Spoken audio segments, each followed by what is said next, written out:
Hi, I'm Abbie Brash, And I'm Lindsay. and welcome to our podcast. It all comes back to astrology. Lindsay and I have been friends for over 12 years, and during that time, we've had countless deep talks. We've chatted across the country, long distance, 2-hour phone calls. Over the years, our conversations have only grown more and more mystical. Yeah. Spirituality, astrology, numerology, the realms. Oh, yeah. Abs and I, we are really in the realms. We want to chat about our favorite topics to empower each other and you, the listener. We're ready to share these cosmic conversations that we promise they will always come back to astrology. Welcome to our little corner of the universe. Yes, welcome. But before we go on, I just need to say Lindsay's talking into a mic now that's not plugged in.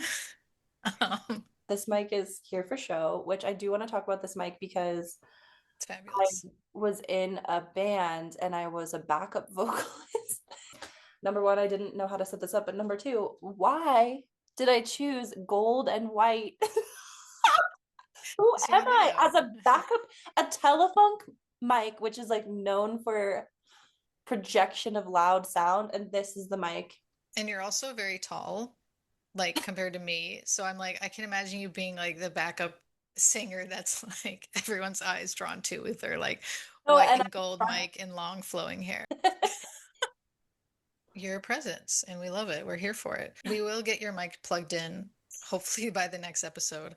I yeah, have the privilege of having a husband that's in tech and has a bunch of not he's not in tech, he's a videographer, but he has all the tech stuff and he set this up for me. It was like, here you go. I needed to acknowledge that. Yeah, so I've been studying astrology for a really long time. 14 years. Ever Lindsay really wants people to know I it's just, I 14 really, I years. know it's very popular now, and I'm so here for the collective. I'm so glad we're all here. But Abs has been studying this for a long time. I mean, 14 years is a long time, longer than we've known each other. And just think kudos to you, Abs, like before the trend. I've been casually studying it like on my own with books and stuff since I was like 18.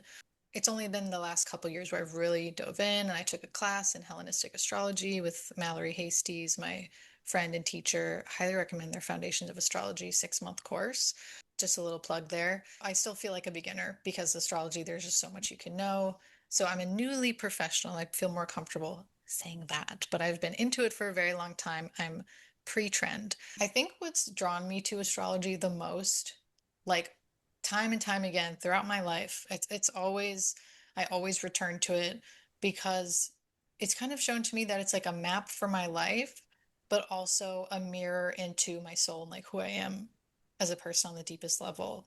And I feel like I've gone through a lot of times in my life where I felt really unsure of myself and like looking for validation from others. And when I would turn to my like astrology chart, I felt like, oh yeah, this is who I am. This is like a reminder of who I am. And then I started to dive in more and more. And now I've become obsessed with how you can use astrology to better time your life and like events in your life and like make sense of the bigger picture. I really want to share some of that wisdom with people because you don't have to be a professional astrologer to get the things out of it that I've gotten. I want you to be able to look in your chart and to look at your life and be able to gain wisdom for yourself, to empower yourself and find that validation and what you need from it for yourself. So, hoping to provide those tools for people from the knowledge that I've gained over the years. And Abs, would you say that how I see it too, which I think is such a gift, astrology is such a beautiful mirror because just like a mirror, it's up for interpretation. And it's also just themes and how it applies to you. And so there's this flow in it where like your natal chart doesn't really necessarily, and correct me if I'm wrong, it doesn't lock you into a stunted space. It's just this like ever flow where you know self and you know like how yourself can grow, but it's just this like ever evolving guidance that Mhm. evolves with you while you're evolving. Yeah. into your next Pokemon form. Like it's like the support columns along the way, and like it's also support columns that can move and flow depending on where you are in your life. Like that to me, that's like such a beautiful part of astrology. Mm-hmm. Yeah, no, I think you said that really well, especially the part with the Pokemon forms. It is up for interpretation, and we'll talk about career stuff in your chart too, and how to like better understand that. And it's like so many different things and so many nuances can fall under these bigger categories and topics. So it might not make sense in the moment of like, okay, why is my sun in the third house? What does that mean for me? And then you might find yourself in a career in a situation you're like, oh, I can see how that kind of came to be. So it does evolve with you, and different parts of your chart activate at different times in your life. Yeah, just echoing back. You're right on with that. Um, I mean, how did we meet? Should we dive into that? yeah, because who the hell are we? I hope we can hear you. We'll only find out after I this do is too. done. Like, I'm terrified. It is Mercury retrograde, but Lindsay's a Mercury retrograde baby, so I'm hanging on to you as like you were born under Mercury retrograde. You know what's going on. I can just kind of flow with you and take your lead as we're recording this during Mercury retrograde because me by myself, a non-Mercury retrograde born person, I'm afraid. And I'm kind like, of like you're my guide. it's like you know when your room is a mess, but you know exactly where certain things are. Like my whole room is a mess, but I'm like, oh, that notepad is like underneath my shirt on my desk. I feel like that's kind of how it is being born in a Mercury retrograde. That Like was you're still beautifully said. like you still have direction, but it's like chaotic. It's your chaos, though. You understand it. This obviously is our introduction episode, just so kind of see what we're about and like kind of get to know us a little bit more before we dive into the more specific topics. So, yeah, who the heck are we? Who are we? Who are we? I'm still figuring that out. I feel like I'm starting to know, but then Yeah. as soon as I start to know, I'm like, wait, I don't think so. How did we meet, Abs?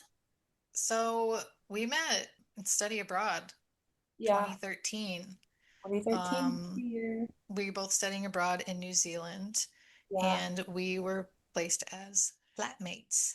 that mates. Yeah, we have a great meet cute story. We both lived on Lovelock Avenue in Dunedin, Hmm. and that was the best year of my life. I stayed for all of 2013. And so we were paired in the house with people from all over the world, and then we lived with our resident local, Anna, who was a local Kiwi. Hmm. And God, it was a fun year. A lot of like adventures and parties and my boyfriend at the time. Yeah, Lindsay, you'll learn this as a listener, you'll learn more about Lindsay. But she's just a very like magical person that just has like the craziest stories that you're like, wait, is this real? So I hope you get to hear some of those stories on this podcast because Lindsay's No, just full of surprises. I'm so But then nosy. you're like, oh yeah, I went splunking. Oh, Oh, that's a story about how you went missing. well, Lindsay went I missing. I knew where I was, but other people We didn't didn't. know. We as your flatmates had no idea where she was. I actually didn't She even know we were going to go spunking until we were in a cave with Arctic water rushing through, and I was wearing shorts and a headlamp. And I was like, what are we doing? Because I was so hungover. Oh my Anyway, God. yeah, I forgot about, oh my God, yeah, that was a I was crazy, thinking that about was that the really other cool. day. Yeah, you were You were missing. truly, like, for people that don't know, Dunedin and like the South Islands at the time in 2013, like, it was, you were out, when you were out in nature, you were out in nature. Like, remember, we didn't have service. I mean, we didn't even have, I didn't even have an iPhone. I didn't have any type of, I had like a I had T9 those, yeah, those phone. like a brick We phone. did not connect to the internet. Like nobody, like if you were going somewhere, you were getting in the car and ending up where the driver took you. Like there was like no knowing. This sounds a Right. little like, No, I was fine. I was with friends. yeah. We went to a cave, but I just didn't think to tell anyone that I was there. Yeah, so you're gone for like 3 days, and we're like, where is Lindsay? We haven't seen her. And then we were really starting to get worried, but then you showed up at home and we're like, oh my God, I went caving with my friend, or it's called splunking. And yeah, you just have lots of magical stories where you Yeah. disappear and have a crazy experience. I remember the first time that I saw you, which sounds weird. maybe it Okay, yeah. doesn't, whatever. So I was very like shy and withdrawn. I don't know if you kind of remember, this must just be my internal, You were but maybe, so, you still are, Abbie. You're like so beautiful. I remember oh, being like, I whoa, thought you were gonna say so shy and withdrawn. oh, like it's like you very, I was like, wow, like a model to me. You were like a Aw, lioness model. I was like, oh my God, you're so sweet. I'm a mess next to her. But No, yeah, but I do. you were the last one to arrive because, like, yeah, there was a break between I was only there first semester. You had already been there first semester. So I was like, oh, this girl's moving in and she's like already been here. I was like, whoa, like, yeah, she must really know what's up. But yeah, I just remember I was like much more shy. Like, I wasn't very open with people and not yet. That's nice. partly what, was life changing about New Zealand for me was like making friends and Yeah, opening myself up to letting people see me, yeah. and letting myself, Be yeah, seen. let down my guard. Yeah, yeah, be seen, let down my guard. But yeah, I just remember you walked in and actually there's really not that much to the story. I just remember sitting on the chair, the shitty You had chair, the like shitty apartment, one and you walk in and it was like, couch hey. Yeah, we had one couch, terrible chair, but a whole to burn. what? Remember when we had it was like either your 21st or mine where someone took our couch, they were like lifting our couch outside to set it on fire. I don't, oh yeah. I remember They were someone trying to stepped a burn our hole through it. Yeah, it was kind of crazy. That was the craziest time of my life. I've never drank so much in my life than when I was in New Zealand. It was crazy. I'm like, I could only last a semester here. Yeah, Yeah. people did burn couches. I do remember that. Crazy college times. I just remember, yeah, being a little intimidated by you because you were so like friendly and open and nice and you've been here for a while. And I was like, can I trust her? Oh my gosh, I Um, was intimidated by you, Abs, because you were just like you're so breathtaking and you were just like very like elegant. I don't know. There's like something about you that's like very put together and like very beautiful. I don't know. oh, thanks, Linz. I don't feel that way a lot, but that's nice to hear that that's how I'm perceived Oh, sometimes. she's so. One time we went, what did we call it? We went to someone's house, went sheeping. That's not what it's called. Oh, oh, There's a it was word for during it. lambing season. Okay, It maybe was it was like called lambing? for those that also don't know, New Zealand is they have a lot of sheep farmers, and so there's like a whole season. Is it called lamb? It was like lamb. I thought it was called lambing or something, where like all the baby lambs are being born. Yeah, I should have researched this before because I know Already I all. like posted on Facebook something about we went farming, but Yeah, we stayed at a farm and we like us and our flatmates and yeah. yeah, we are just like at a farm and it was like the most fun It time. was so fun. We had like God, they had names for everything, and I just can't remember them all right now. Mm, But we they, went, was it called a woodsy? It was like a party in a barn oh after we went lambing. What did they call that? They were like, oh yeah, yeah, what did they and call we're it? gonna go to the. But Abby and I watched a Wow, lot of we're baby old. lambs being born. Like we were riding around with like a 10-year-old boy who was driving us. I think he was a farmer and he was amazing. And he was driving it like us, and we were all from different parts of the world. It was like me, Abs. I think Rory was there. He's from the UK. Anna's a Kiwi, and this kid, he was like, what? How do you think he was like 10 years old? He would Yeah, jump he's off like the 10. car, run over, and he would know which mama sheep was giving birth. He would help assist the birth. Do you remember that? And then he'd like jump back on the car and Yeah, and we are just along for the ride. he was amazing. Yeah, New culture. Zealand Yeah. culture.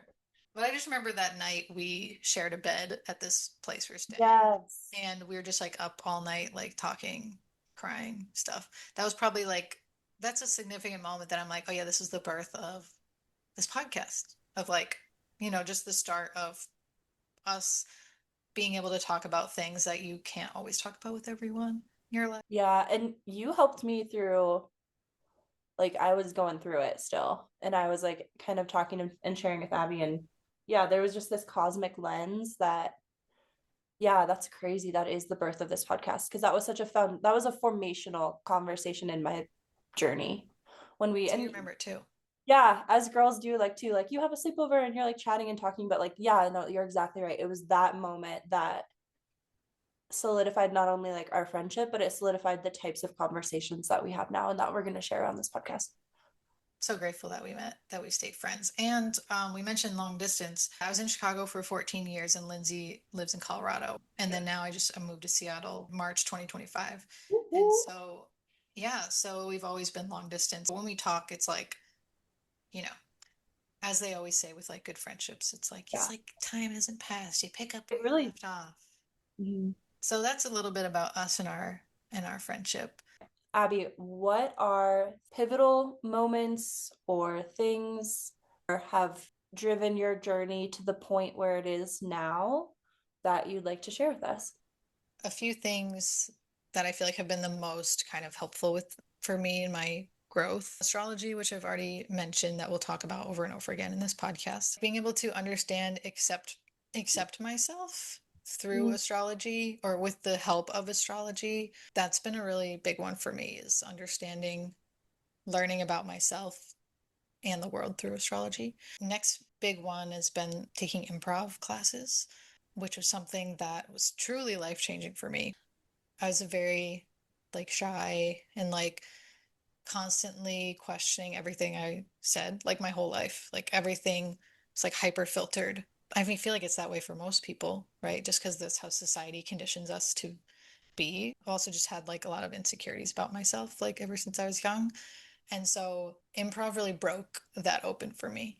mm, Improv taught me to trust myself and also to trust other people, which is a huge part of doing improv. You have to like trust the people you're with. And I'm really excited to talk about it because there's so many nuggets of wisdom that I've gained from doing improv and studying it. It's truly like exposure therapy, like improv for anxiety, but it can be yeah. so helpful because it's like anxiety's worst nightmare is like not being prepared and not knowing what's going to happen. And Mm, then you get on stage at improv or even just in a class and you're like, I have no idea what's about to happen. I have no control over it. I just have to trust myself and trust yeah. my teammates and it'll be okay. That's been probably it's like astrology and improv are like tied for me for like most helpful. And Linz, you've also done theater. Like Yeah. you Oh, majored in yeah. theater, I so you am understand. inducted into the Thespian Society. I was like, for real. When I'm talking induction in wait, 2009, we had like a ceremony with candles and robes, and they kidnap you in the middle of the night, and you have to show up to school and do like all these crazy things during the day. Wait, is this real? Yeah, this is real. I thought you were like talking about a metaphorical No, I'm thespian like literally society. someone came to my home, Emma Haywood, and it was like Shout out to Emma Haywood. she like she was like older and very cool and like took us to get Starbucks, which was like a very I mean, this is like 2008. Yeah. It was like prime time to be a theater kid because They kidnapped you. You there didn't were finish no that story. phones. Oh, sorry. Yeah, so part of it is that you like your person, kind of like your big sis, big brother, whoever, like goes to your house in the early morning after like parent permission. It was like very, you know, kosher. And they like pick out a crazy outfit for you to wear during the day. So you have to wear like I think I had two different shoes on and like that. Do you remember like belt scarves?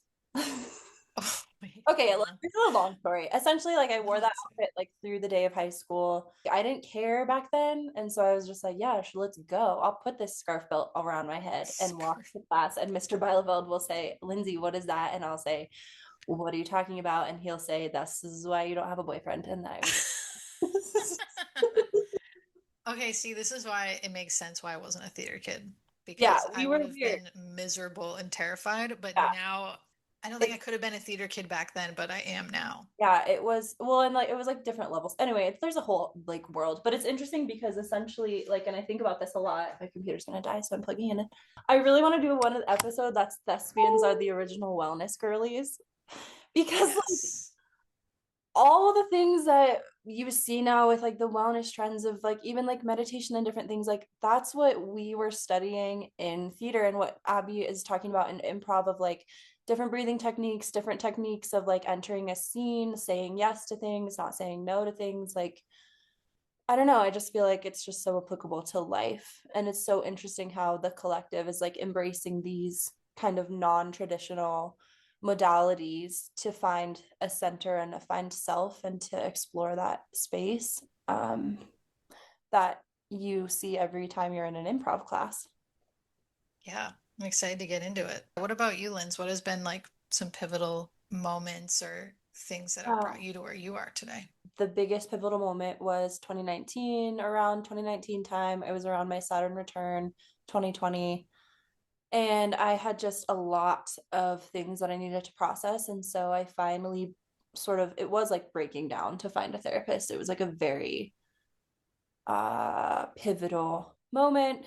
Found this therapist. I was really encouraged by this person that I was partnered with at the time, which was huge. Shout out to him. Shall That not like be helped me named. get help, and I was like trying to like laugh it off, but I like really needed help. So yeah, I found someone and she was amazing. She's a Jungian therapist, and Jungian is the in the style of Carl Jung. And he was very aware of like your social environment. And then she also had a lot of astrology tied into her practice as well. I don't know if I've talked to you about that, Abby. That's super Oh, cool. she was so cool. She was like part mystical, but very real. Like she knew attachment theory. She knew all of the psychology um framework that was needed for me. And so I don't know, I think that was just that broke my brain open. And that was like, yes, I can be a thespian and all crazy, but when it comes to being like very vulnerable and sitting one on one and really being sitting with emotions, I have a hard time with that. And so that was like just a huge point of change for me. And what I realized, which brings us back to the podcast, is like when you do have these modalities in place, like therapy or astrology or anything that are these modalities to help you center and know self, massive improvement of confidence and direction and discernment.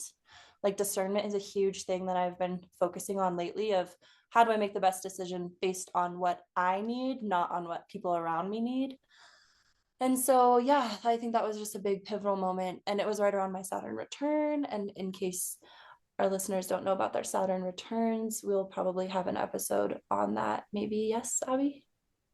Yeah, hell yeah. One thing I will say is not all therapists are the same and not all therapy is the same. And it is really important that you feel safe with the person you're going to. So I think the scary part about jumping into that space is making sure it's safe. And so if you're not, if like that person that you're sharing your heart with, aka your therapist, is not the right match, it's okay to move to a different therapist. I just think that's so big for people to know because the first time you step into that space, you have no idea what to expect. So if you're feeling like uncomfortable or not aligned with that person and you think, oh, this is just a part of the process, which yes, it is a part of the process to be uncomfortable, but there's a level of it's uncomfortable for me to share because this is a vulnerable moment versus like this is not vibing with this exact person modality.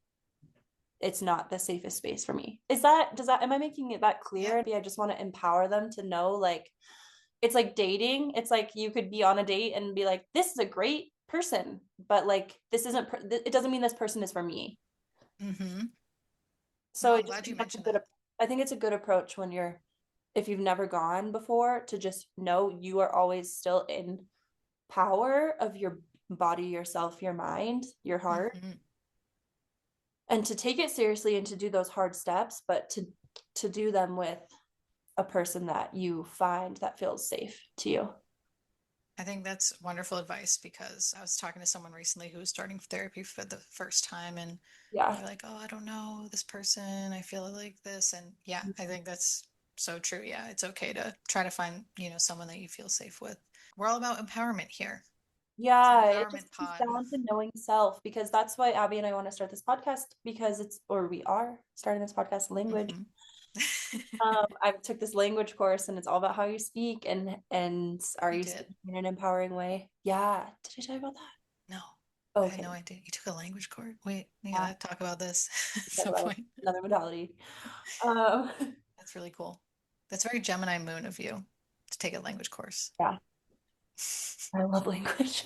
Oh, Essentially, it's just like, how do we, you and me, and anyone listening, how are we so grounded in self that we can make these safe choices, these right choices, discernment, discerning choices? So, how do you navigate the systems that we're a part of, the society that we're a part of to protect yourself? And I think it's just a way of self-protection. Like if you are so authentically in yourself, you can protect yourself from manipulation. You can protect yourself from systems that don't have your best interests in mind. You can protect yourself from people that don't have your best interests in mind. And so all of these things that we are going to dissect and dive into, those are just additional support columns to help you navigate these systems in Yeah. life.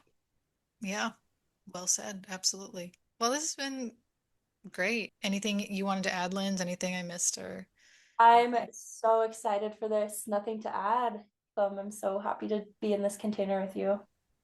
Yes, I'm so grateful that we're doing this together, and I'm excited to meet you, the listener, and to, yeah, create a fun container together and learn some stuff and just reconnect with ourselves. Okay, love you. Bye. Okay, okay. Love you. Bye. Love you. Love Bye. you. Bye.